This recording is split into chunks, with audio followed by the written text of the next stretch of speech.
ایاک نعبد و ایاک نستعین۔ میں پہلے واضح کر دوں کہ میں یہ میڈیا ٹاک اس لیے نہیں کر رہا کہ میں تحریک انصاف کو چھوڑ رہا ہوں۔ میں میڈیا ٹاک اس لیے کر رہا ہوں کہ میں اس وقت چاہتا ہوں میری ساری قوم سمجھے کہ میری طرح کا آدمی سیاست میں کیوں آیا اور اس نے یہ اتنی لمبی 27 سال کی سٹرگل کیوں کی، اور وہ اس کے خدشات کیا ہیں کہ یہ ملک میرا کس طرف جا رہا ہے۔ تو میں صرف اپنی قوم کے لیے بتانا چاہتا ہوں کہ میں 18 سال کا تھا جب میں پاکستان کرکٹ ٹیم میں کھیلتے ہوئے انگلینڈ گیا۔ اس کے بعد میں نے وہاں 4 سال پڑھائی کی، اور اس کے بعد میں پروفیشنل کرکٹ کھیلتا تھا گرمیوں میں انگلینڈ میں، اور سردیوں میں پاکستان ہوتا تھا یا پھر دنیا میں کرکٹ ٹور کرتا تھا۔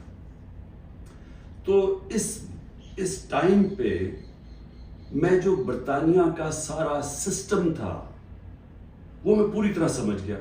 یونیورسٹی میں بھی میں نے پولیٹکس پڑھی تھی اور پولیٹیکل ہسٹری پڑھی تھی، پولیٹیکل سائنس، تو مجھے وہ پوری طرح سمجھ آ گئی کہ وہاں کا سسٹم کیا ہے، اور پاکستان کا سسٹم مجھے پتا تھا، میں یہاں بڑا ہوا تھا۔ تو میرا جو تجربہ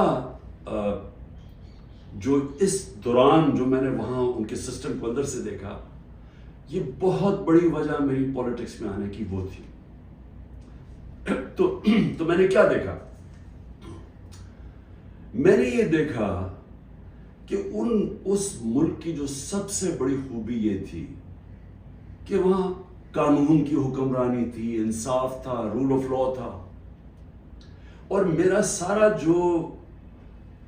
جو برطانیہ کے پاکستانی تھے ان سے میری مسلسل ملاقاتیں رہتی تھی، کیونکہ وہ میں کرکٹ کھیلتا تھا، وہ کرکٹ میچ دیکھنے آتے تھے، جب میں میچز کھیلتا تھا جو پاکستانی انگلینڈ کے اندر تھے وہ میچز پہ آتے تھے، تو میرا انٹریکشن تھا ان سے۔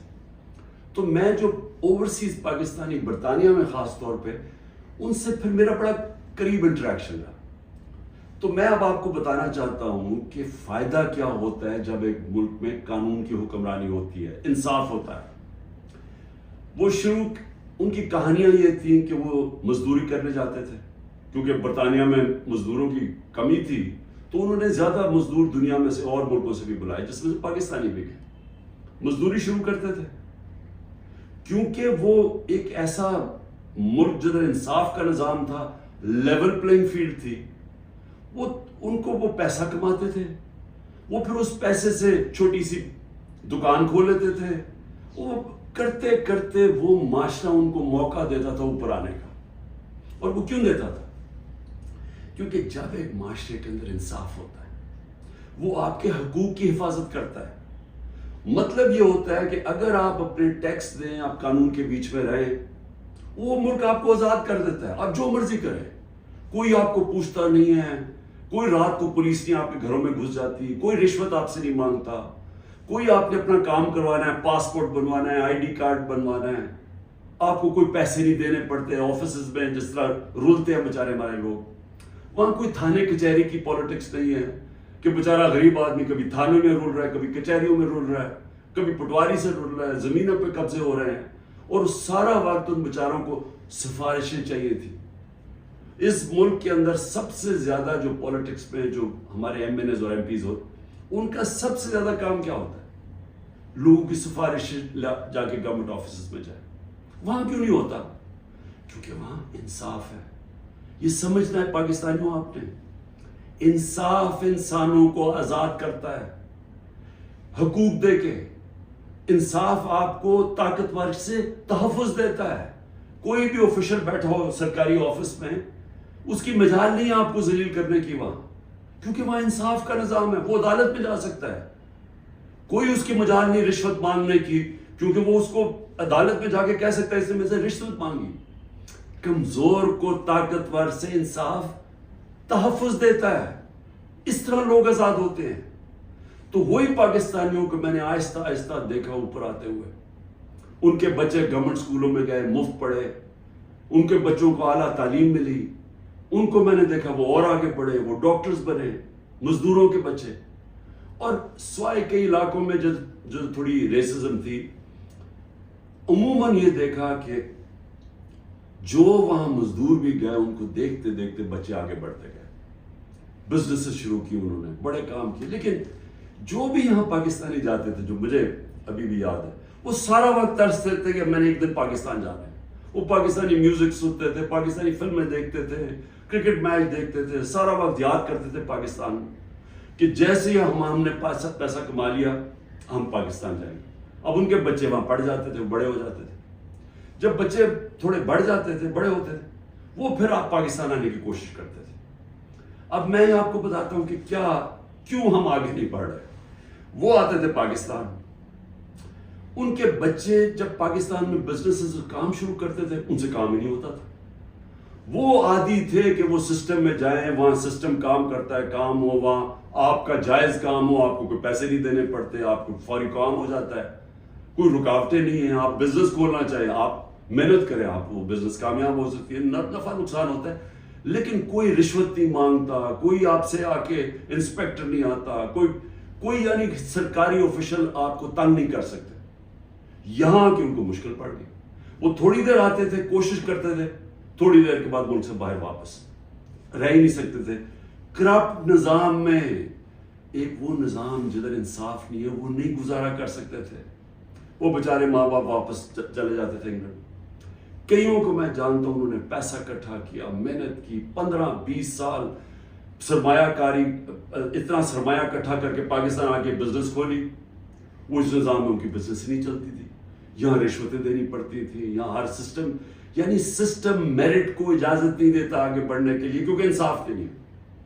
اور وہ یہاں تباہ ہو کے، میں نے دیکھا لوگ یہاں فراڈ ہوئے، ان سے ہر جگہ زمینوں پہ قبضے ہوئے، ان کے گھروں پہ قبضے ہوئے. جب وہ واپس آتے تھے پیچھے قبضہ ہو جاتا تھا. تو ہوتا کیا تھا، وہ سارے پھر واپس چلے جاتے تھے. اور آخر میں یہ ان کو پتا چلا کہ پاکستان میں ہم بزنس نہیں کر سکتے. اب 1 کروڑ پاکستانی ہے. اب یہ ذرا آپ نے سننا ہے، 1 کروڑ پاکستانی باہر بیٹھا ہے. صرف برطانیہ امریکہ میں جو 16,000 پاکستانی امریکن ڈاکٹرز ہیں، 16,000، ان کی نیٹ ورتھ، جو ان کی ٹوٹل ان کی جو دولت ہے، 16,000، 200 ارب ڈالر ہے. 200 ارب ڈالر ان کی نیٹ ورتھ ہے. جو 10 پاکستانی سب سے امیر ہیں اس وقت امریکہ میں، پاکستانی امریکنز، 25 ارب ان کی نیٹ ورتھ ہے، ڈالرز. صرف جو پاکستانیوں کو یہاں سمجھتے ہیں کہ یہاں حالات اچھے نہیں ہیں، جنہوں نے دبئی میں، اس میں حلال کا بھی پیسہ، حرام کا بھی ہے، صرف دبئی میں انہوں نے جو پراپرٹیز لی ہوئی ہیں، 20,000 پاکستانیوں نے، وہ 10.4 ارب ڈالر کی پراپرٹیز لی ہوئی ہیں. ہم 6 ارب کے پیچھے، ڈالر کے پیچھے، IMF کے پیچھے بھاگ رہے ہیں. تو میں یہ صرف آپ کو کیوں بتا رہا ہوں؟ ہمارا ملک، اللہ نے ساری نعمتیں دی ہوئی ہیں اس کو. ایسا ملک دنیا میں نہیں ہے. ہر قسم کی، یعنی 12 موسم ہیں، اوپر سے نیچے جائیں بدل جاتا ہے، ملک بدل جاتا ہے، اس میں ہر کچھ اگ سکتا ہے. زرخیز زمین ہے، اس کو ہم صحیح استعمال نہیں کر پا رہے. لیکن جب تک ہم انصاف کا نظام نہیں ٹھیک کرتے، ہم اس ملک میں اس دلدل میں گھس رہے ہیں. میں اب آپ کو بتاؤں کہ میں نے جب یہ پاکستانیوں سے جو برطانیہ میں تھے، کیونکہ میرا اصل میں کرکٹ کھیلتا تھا، میں نے آپ کو بتایا میرے ان سے رابطہ تھا، تو تب میں نے فیصلہ کیا کہ ہم پاکستان کے اندر جب تک یہاں ایک انصاف کا نظام نہیں آتا، ہمارا ملک آگے نہیں بڑھ سکتا. کیونکہ اتنا بڑا سرمایہ کاری ہو سکتی ہے اوورسیز پاکستانی سے، لیکن وہ آتے ہی نہیں ہے پاکستان میں. وہ صرف اپنی ریمیٹنس بھیجتے ہیں، جو اصل تو سرمایہ کاری سے ملک اوپر جاتا ہے. تو میں نے پھر تحریک انصاف بنائی 96 میں، اور اس کا نام تھا انصاف کی تحریک. اس کی نظریہ کیا تھا؟ اسلامی فلاحی ریاست. وہ نظریہ کدھر سے لیا؟ جو قرارداد پاکستان ہے، آبجیکٹو ریزولوشن ہے، جس میں مدینہ کے ریاست، اس کے اوپر طرز کے اوپر انہوں نے اسلامی فلاحی ریاست لکھی. کیونکہ اسلامی فلاحی ریاست ہمیشہ مسلمان مدینہ کی ریاست کی طرف سوچتا ہے، وہ دنیا کی تاریخ کی پہلی فلائی ریاست تھی. ہم نے اس کا وہ آبجیکٹو رکھا کہ یہ ہمارا گول ہے اور میں نے اپنی پارٹی لانچ کر دی. اب میں یہ اس لیے آپ کو بتایا کہ ہمارا جب تک ملک اس چیز کو سمجھتا نہیں ہے کہ ہم نے اس ملک میں قانون کی حکمرانی قائم کرنی ہے، اس کے بغیر پاکستان کا کوئی فیوچر نہیں ہے. اگر ہم یہ نہیں سمجھتے تو ہم یہ جو تباہی کی طرف تیزی سے ہمارا ملک جا رہا ہے، ہم نہیں اس کو روک سکتے. میرے پاس ابھی اعداد و شمار ہیں جو اس موجودہ حکومت نے پرنٹ کیے ہیں. میں بھی آپ کو وہ بتاؤں گا کہ ایک سال میں ہوا کیا ملک میں. لیکن میں نے ایک اور چیز جو کیونکہ میرا برطانیہ کو میں اندر سے باہر سے اس کے معاشرے کو جانتا تھا، اور جب میں کرکٹ کے آخری دنوں میں میرا سفر شروع ہو گیا، میرے دین کی طرف بھی اسلام کی طرف بھی میں نے پڑھنا شروع کر دیا اور میرا سفر شروع ہو گیا، تو میں نے اس نتیجے پہ مجھے پہلی دفعہ سمجھ آئی کہ جو مدینہ کی ریاست جو میرے نبی صلی اللہ علیہ وسلم کی سنت ہے، کیوں اللہ ہمیں حکم کرتا ہے کہ ان کے راستے پہ چلو؟ کیونکہ اللہ نے نبی صلی اللہ علیہ وسلم کو رحمت للعالمین کا خطاب دیا ہوا ہے، سب انسانوں کے لیے رحمت بن کے آئے تھے. اس کا مطلب کوئی بھی انسانی معاشرہ اس مدینہ کے ریاست کے اصولوں پہ چلے گا، وہ اوپر آ جائے گا، ادھر خوشحال ہو، اللہ کی برکت آ جائے گی. آج آپ صرف یہ دیکھ لیں کہ مدینہ کی ریاست کن اصولوں پہ کھڑی ہوئی تھی. سب سے پہلے عدل اور انصاف. عدل اور انصاف کا مطلب یہ حقوق، انسانی حقوق. ہر انسان کے جب اس کو حقوق ملتے ہیں وہ آزاد ہو جاتا ہے، اس کو طاقتور سے تحفظ مل جاتا ہے. اور انسانوں کو حقوق دے کے پھر فلاحی ریاست بنائی کہ ایک ریاست میں انسانیت کا نظام، کہ ایک ریاست کمزور کا ذمہ داری لے اپنے کمزور طبقے کی، غریب کی، بیواؤں کی، معذوروں کی، یتیموں کی، بوڑھوں کی پینشنز نکلی مدینہ کی ریاست. یہ پہلی دفعہ ہوا تھا. تو دونوں آج جن ملکوں میں یہ بنیاد رکھی گئی ہے انصاف پہ، میرٹ پہ، فلاحی ریاست، انسانیت کے اوپر، جدھر تعلیم کے اوپر زور دیا جو میرے نبی صلی اللہ علیہ وسلم نے دیا، وہ سب آگے نکل گئی ہیں. آپ ایک ملک دیکھ لیں جو آج خوشحال ہے، وہ سب یہ وہی اصولوں پہ وہ کھڑے ہوئے ہیں، کیونکہ رحمت للعالمین تھے کہ جو ان کی سنت پہ چلے گا اس کو اللہ اس معاشرے کو برکت بخشے گا. اب ہم پاکستان پہ آتے ہیں، موجودہ پاکستان پہ. دیکھیں جو اس وقت پاکستان میں ہو رہا ہے نا، یہ ہر چیز جس کے لیے، ہر وہ اصول جس کے اوپر پاکستان بنا تھا، آج اس کی نفی ہو رہی ہے. بدترین غلامی ہو رہی ہے اس وقت پاکستان کے اندر. نہ آزادی نام کی کوئی چیز ہے، کیونکہ حقوق ہی نہیں ہے کسی کے. رات کو پولیس گھستی ہے کسی کے گھر میں، سارا گھر توڑ دیتی ہے. اگر وہ جس کو، اور اس کا صرف قصور ہے کہ وہ تحریک انصاف کا، وہ تحریک انصاف کا نہیں ملتا، اس کی بہنوں کو، ان کو تنگ کرتے ہیں، بہنوئوں کو، رشتہ داروں کو، ان کو تنگ کرتے ہیں، ان کو پکڑ کے لے جاتے ہیں، عورتوں کو پکڑ کے لے جاتے ہیں. یہ تو ہم سنتے تھے کہ ہٹلر کی جرمنی کے اندر ایسے ہوتا تھا. میں نے تو اس طرح کی چیزیں سنی نہیں کبھی کہ جس طرح میرے گھر پہ اٹیک ہو. میں اپنا صرف بتا رہا ہوں، بیوی اکیلی بیٹھی ہے، 40 پولیس والے گھس گئے، سارا توڑ پھوڑ کے لوٹ کے چلے گئے گھر، نوکروں کو مارا، جو بچا ہوا ہنسام آئے ان کو اٹھا کے لے گئے اور مارا یا بری طرح. کس قانون کے تحت؟ تو یہاں تو مکمل طور پہ جنگل کا قانون نافذ ہو گیا. یہاں تو بنیادی حقوق ہی ختم ہو گئے ہیں. آج آئین کچھ کہتا ہے، کہاں آئین اجازت دیتا ہے کہ ایک ہوتا ہے کور کمانڈر کا گھر جلایا جاتا ہے. مجھے پہلی دفعہ پتہ چلتا ہے جب میں 4 دن کے بعد نکلتا ہوں، مجھے چیف جسٹس صاحب سپریم کورٹ کے کہتے ہیں، ادھر ہی میں مذمت کرتا ہوں. کون نہیں مذمت کرے گا؟ اب جس کو پکڑتے ہیں وہ آ کے بیٹھتے ہیں، جی میں پی ٹی آئی چھوڑو، میں جی فوج کے ساتھ ہوں اور میں بڑی مذمت کرتا ہوں 9 مئی کو. تو کون نہیں کرتا؟ ہم نے کبھی کہا کہ ہم نے مذمت نہیں کی؟ کوئی چاہے گا اپنے ملک کے، آپ اپنی فوج کے خلاف کوئی کارروائی کریں یا اپنی فوج کو بدنام؟ کوئی چاہے گا؟ کیونکہ جب آپ کی فوج کمزور ہوتی ہے ملک کمزور ہو جاتا ہے. لیکن یہاں تو ایک عجیب ہی ماحول بنا دیا گیا ہے.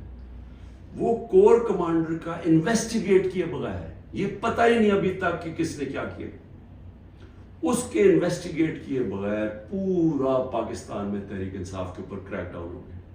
اچھا جی کتنی جگہ چلی تھی مجھے تو یہ بھی نہیں پتا, کور کمانڈر کا تو ہمیں پتا ہے, اور گاڑیاں کو ہمیں خود, ہمارے پاس تصویریں ہیں کہ پولیس خود گاڑیاں چلا رہی ہے, کہ ہمارے سامنے وہ ریڈیو پاکستان پشاور کیسے جل گیا, وہ مظاہرہ تو کہیں اور ہو رہا تھا, وہ ایک دم وہ جل گیا.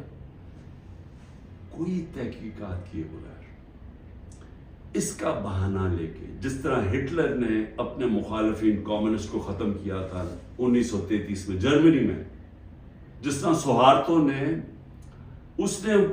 انڈونیشیا کے کمیونسٹ کو ختم کیا تھا کہ جنہوں نے ہمارے کوئی آرمی آفیسرز کو قتل کیا, ان کو ساروں کے اوپر حلہ دیا, دھاوا بول دیا, جو آج ہوا ہے. تحریک انصاف جدھر ملتی ہے, بھئی کراچی والوں کا کیا کور کمانڈر سے تھا, باقی پاکستان میں تھا, چلے لاہور میں ہم مانا سے ہو گیا, وہ اس پہ بھی تحقیقات کیے بغیر, اچھا چلیے آپ کو بڑا غصہ ہے تو باقی جگہ کیوں پکڑ رہے ہیں ساری جگہ. کوئی تحریک انصاف کا سپورٹر ہو, رشتہ دار ہو, جانا ہو, کوئی کسی نے ٹویٹ کی ہو, ان کو پکڑ کے جیلوں میں ڈال رہے ہیں. 10,000 لوگوں کو پکڑ کے جیل میں ڈال دیا. اور اب یہ جبری طلاقیں ہو رہی ہیں, وہ آتے ہیں بیٹھتے ہیں, جی میں دیکھیں جی میں تو بڑا فوج کے ساتھ ہوں, میں تو بڑا یہ 9 مئی جو ہوا بہت برا ہوا, اور میں تو تحریک انصاف چھوڑا. تو یہ اس سے سمجھا جا رہا ہے کہ یہ پارٹی کمزور ہو رہی ہے, عمران خان اکیلا رہ گیا. دیکھیں میں سارے جو آج آپ بیٹھے ہیں نا, جو فیصلے کر رہے ہیں اس ملک, میری بڑی غور سے بات سنیں. میں یہ جو آپ کے سامنے آیا ہوں, یہ کبھی جب میں کوشش کرتا ہوں کہ ڈائلاگ کی بات کرو, ہمارے سے کوئی بات چیت تو کر لے, ہم یہ بات کر کے مسئلے حل کر دیں, جس دن میں یہ کرتا ہوں اگلے دن اور سختی شروع ہو جاتی ہے, 2-3 اور FIR کاٹ دیتے ہیں, گھر میں آ جاتی ہے پولیس, کیونکہ سمجھتے یعنی کوئی ایک عجیب ذہن بیٹھے ہوئے, وہ سمجھتے ہیں کہ جو ڈائلاگ کرنا جا رہا ہو وہ اب اس کے گھٹنے کانپنے شروع ہو گئے ہیں, تو اس لیے آ کے اس کے اوپر تھوڑی اور سختی کرو تو بالکل بیٹھ جائے. دیکھیے یہ تو ہونے نہیں لگا. میں پھر سے آپ کو کہہ دوں کہ جب تک میرے میں سانس ہے, میں اس ملک کی حقیقی آزادی کے لیے تب تک پوری جدوجہد کرتا رہوں گا جب تک میں زندہ ہوں. لیکن مجھے اس وقت پاکستان کا خطرہ ہے, مجھے اپنی ملک کی فکر پڑ گئی ہے, اور جو لوگ مل کے یہ سب کچھ کر رہے ہیں ان کو ملک کی فکر کیوں نہیں ہے؟ کیوں آج ہم مجھے یہ نہیں 308 روپے کا ہو گیا ڈالر اوپن مارکیٹ میں. جب ڈالر 308 روپے کا اوپن مارکیٹ میں ہو جائے تو خطرے کی گھنٹیاں بج جانی چاہیے کہ اب جا رہا ہے پاکستان اس جس کو ہائپر انفلیشن کہتے ہیں, یہ اس مہنگائی کی طرف جا رہا ہے, سارا بزنس ٹھپ, انڈسٹری ٹھپ. ابھی میں آپ کو اس حکومت کے اعداد و شمار بتاؤں گا. تو ان کو کیوں نہیں فکر, یہ PDM والوں کو, ان کے پیسے باہر پڑے ہیں, ان کا اربوں ڈالر اس ملک سے باہر پڑا ہے, ان کو کوئی فرق نہیں پڑ رہا کہ اس ملک کے اندر لوگوں کی $130 کم ہو. 130 روپیہ گرا ہے ڈالر کے مقابلے میں صرف جب سے ہم گئے. تو ان کو نہیں فکر پڑ رہی. وہاں لندن میں بیٹھ کے عاشیاں, بڑے بڑی گاڑیاں, بڑے بڑے ریسٹورنٹس میں بیٹھے ہوئے ہیں, شاپنگ ہو رہی ہے ہیرڈز میں, کیونکہ ڈالرز میں یا چوری کر کے پیسہ وہاں لے گئے. فکر ہر اس پاکستانی کو ہونی چاہیے جس کا جینا مرنا پاکستان میں ہے. میں عمران خان کو ECL پہ ڈال دیا, شکر کو میں تو آپ کا شکریہ ادا کرتا ہوں, میں تو جانے نہیں چاہتا ملک سے باہر, کیونکہ میں نے کوئی باہر میرے پیسے بینک اکاؤنٹس کچھ نہیں پڑے ہوئے, مجھے تو یہ ملک سے پیار ہے. تو اس لیے ECL ان کو فرق پڑتا ہے جنہوں نے جائیداد ڈالرز میں رکھی ہوئی ہیں باہر, اور ان کو کوئی فرق نہیں پڑ رہا کہ ملک تباہی کی طرف جا رہے ہیں. ذرا آپ یہ صرف دیکھ لیں کہ جب ایک آدمی نے بند کمرے میں فیصلہ کیا کہ جناب عمران خان بہت ملک کے لیے تباہی کر رہا ہے اور میں اس کو بدل رہا ہے, اور اس نے جب گورنمنٹ گرائی, تو ذرا صرف میں اب آپ کو اس حکومت کی اعداد و شمار,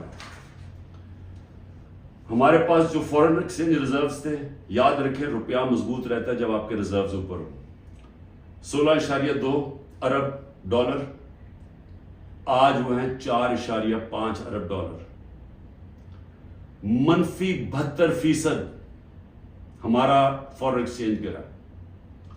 ایکسپورٹس 13% گری ہے. ریمیٹنسز جو باہر سے پاکستانی ڈالر بھیجتے تھے وہ 13% گرے. یاد رکھیں یہ ہر سال ہمارے بڑھتے جا رہے تھے. ہر سال پچھلے سال سے زیادہ ہوتی تھی ہماری ایکسپورٹس بھی, ریمیٹنسز بھی, ڈالر زیادہ آ رہا تھا.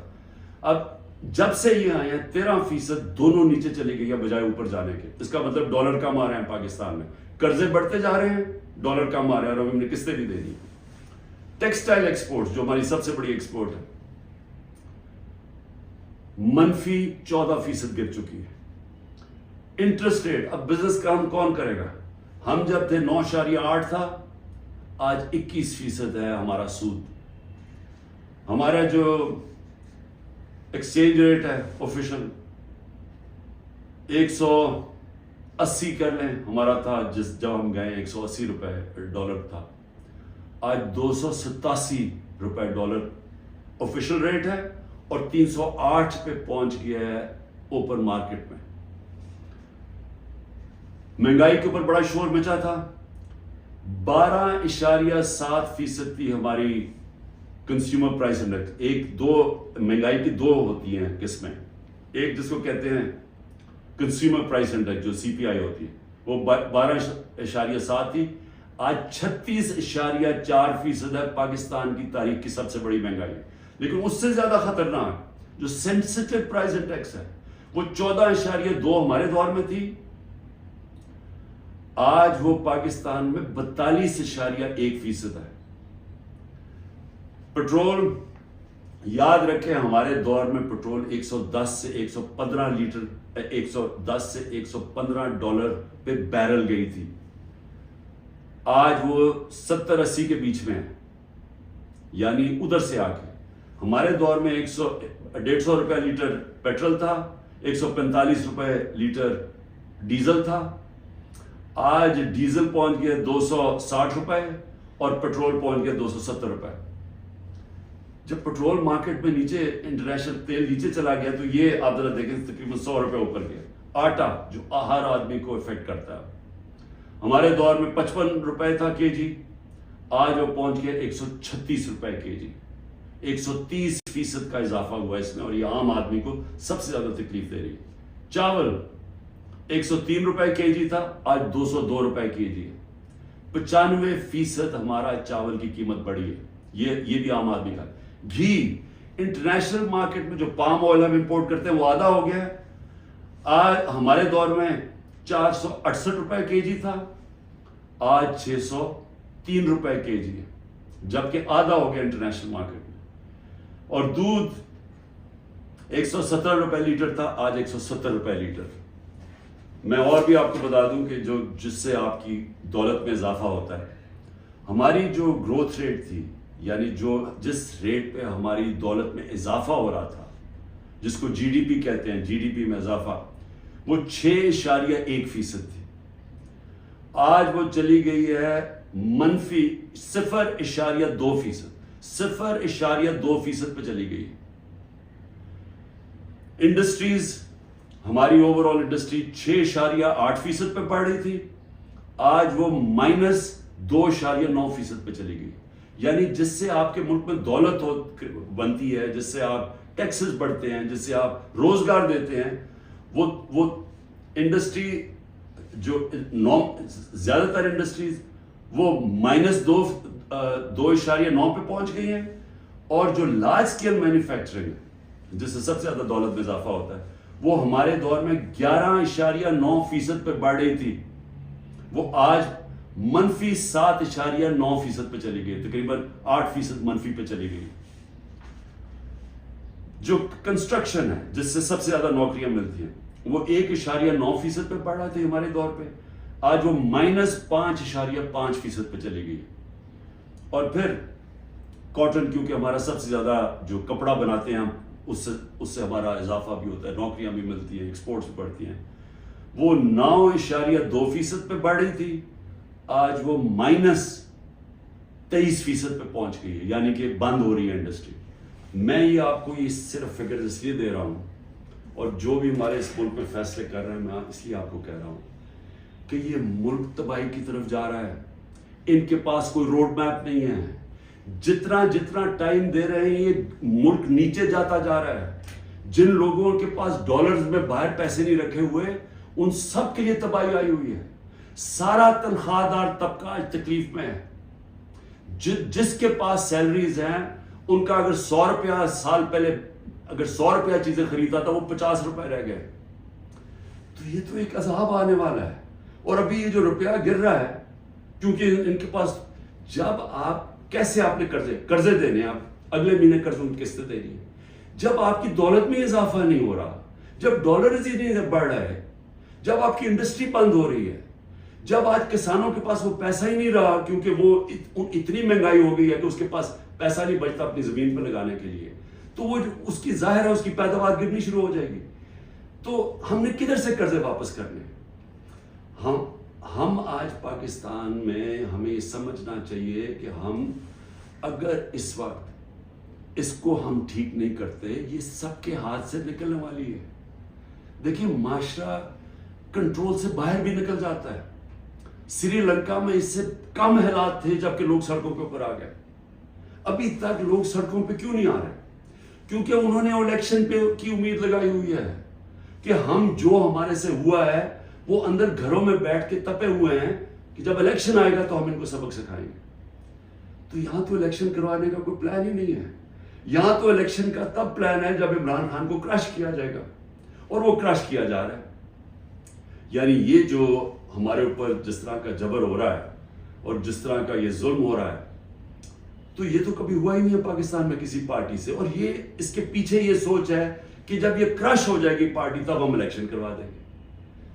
دیکھیں کیونکہ میں بڑا ہوں، میں نے ایسٹ پاکستان مجھے یاد ہے. میں بار بار لوگوں کو بتاتا ہوں کہ آخری فلائٹ میری آئی تھی ڈھاکہ سے، میں انڈر 19 کا میچ کھیلنے گیا تھا. اس کے بعد آپریشن شروع ہو گیا تھا اپریل 71 میں. دیکھیں ہوا کیا تھا اس پاکستان میں، اس پھر سے یاد رکھیں، تاریخ سے سیکھنا چاہیے.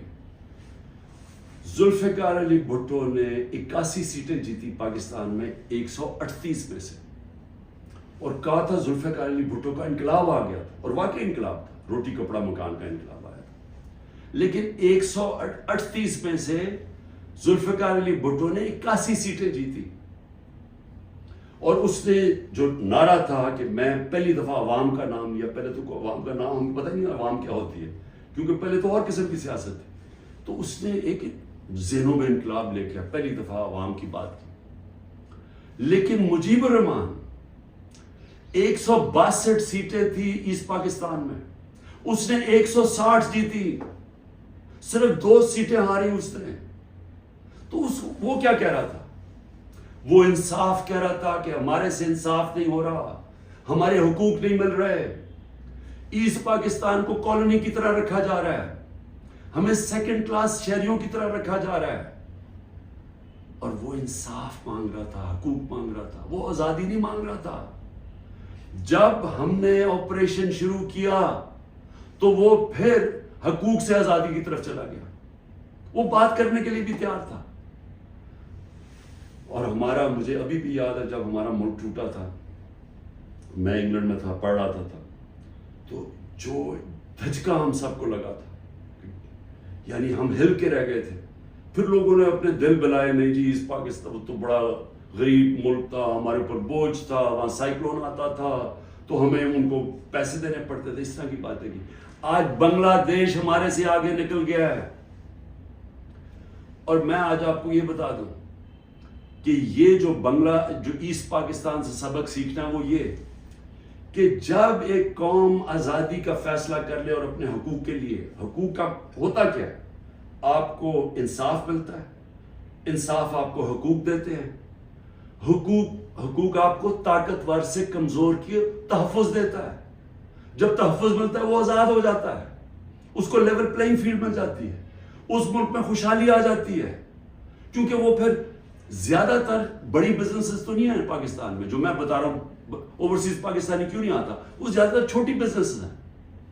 چھوٹی بزنس پاکستان میں چل نہیں سکتی کیونکہ ان کے پاس اتنی طاقت نہیں ہوتی رشوت دینے کی، ان کے پاس اتنا ٹائم نہیں ہوتا کہ وہ آفیسز کے چکر لگائیں، وہاں ان کو وہ ڈیلے صرف اس لیے کریں جب تک آپ رشوت نہیں دیتے، تو وہ چلے جاتے ہیں واپس۔ تو چھوٹی بزنس جو اسمال اور میڈیم صنعت ہوتی ہے وہ ایک ریڑھ کی ہڈی ہوتی ہے ملک کی، اصل تو روزگار وہ دیتا ہے۔ ساری دنیا میں اسمال اور میڈیم انڈسٹری دیتی ہے، یہاں وہ چل نہیں دیتے کیونکہ یہاں ایک سسٹم بڑا کرپٹ ہے، کیونکہ یہاں انصاف نہیں ہے۔ تو جو میں آج آپ کو کہنے کی کوشش کر رہا ہوں کہ انصاف جب ایک لوگوں کے دلوں میں چلا جاتا ہے کہ ہمیں انصاف چاہیے، ہمیں حقوق چاہیے، ہمیں آزادی چاہیے، پھر آپ ان کے اوپر جو مرضی کریں، ملٹری آپریشن بھی، وہ پھر بیج دل سے نہیں نکلتا، کیونکہ جو اللہ نے ہمارے اندر یہ پیدا کیا ہوا ہے آزادی کا، یہ جو آزادی کا بیج ہے، یہ انصاف اور آزادی ساتھ ساتھ جاتے ہیں، یہ اندر ہے ہمارے۔ اور اس نے جب لا الہ الا اللہ کہتا ہے، ہم اسے وعدہ کرتے ہیں، وہ ہمیں آزاد کرنا چاہتا ہے اللہ، کیونکہ صرف آزاد لوگ اوپر جا سکتے ہیں۔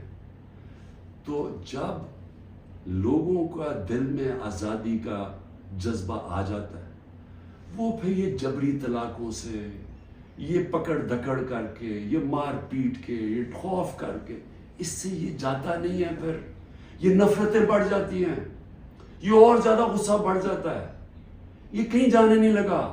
یہ جو مرضی آپ کریں کہ ہر روز بیٹھ کے جی مجھے تو فوج سے بڑا پیار ہے اور 9 مئی کو بڑا برا کیا گیا، میں چھوڑا پارٹی، تو کیا اس سے پارٹی، کیا لوگ بیوقوف ہیں؟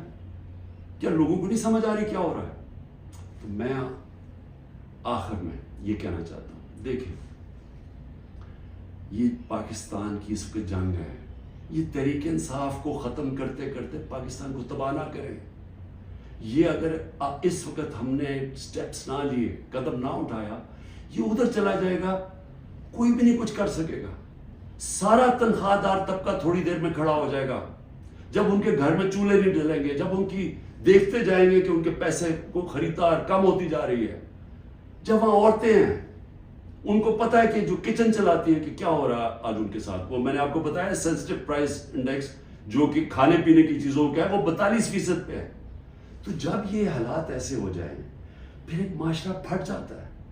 تو میں اس لیے بات چیت کی بات کر رہا ہوں کہ یہ ٹائم ہے، یہ ملک ٹھیک تب ہوگا جب اس سارے ملک کے ادارے اکٹھے بیٹھیں اور ملک کی سب سے بڑی ایک ہی جماعت جو فیڈرل پارٹی ہے پاکستان کی، وہ سب اکٹھے بیٹھیں اور وہ بیٹھ کے اس مسئلے کا حل نکالیں۔ یہ ڈنڈے مار کے مسئلے کا حل نہیں ہونے لگا، یہ جو بھی کریں گے، میں تو بیٹھا ہوں کہ ہر روز میں انتظار کرتا ہوں کہ کس دن پکڑنے آئیں گے، میں تو تیار ہوں اس کے لیے۔ اس سے مسئلہ نہیں حل ہونے لگا، اس کی سلوشن اس میں ڈنڈے مارنے میں نہیں ہے اور ظلم کرنے میں۔ اگر یہ ہوتی تو اس پاکستان نہ علیحدہ ہوتا۔ اس کا مسئلہ اس ملک میں قانون کی حکمرانی قائم کرنا ہے، ادارے مضبوط کرنا ہے، سارے اداروں کو اپنے آئینی رول کے اندر فنکشن کرنا ہے، لوگوں کو آزاد کرنا ہے، ان کو حقوق دے کے۔ کبھی اس ملک میں نہیں ہونا چاہیے کہ لوگ گھروں میں بیٹھے اور رات عورتیں نہ پرواہ چادر نہ چادر والی لوگ آئے گھر توڑ کے چلے گئے اور کوئی پوچھنے والا نہیں ہے، اور انہیں پتا ہے کیونکہ وہ طاقتور ہے، کوئی پوچھے گا نہیں۔ عدالتوں سے سارا خوف چلا گیا، عدالتیں جا کے فیصلہ کرتی ہیں، عمران ریاض کو لے کے آؤ، وہ ابھی تک پتہ ہی نہیں ہے وہ کدھر چلا گیا۔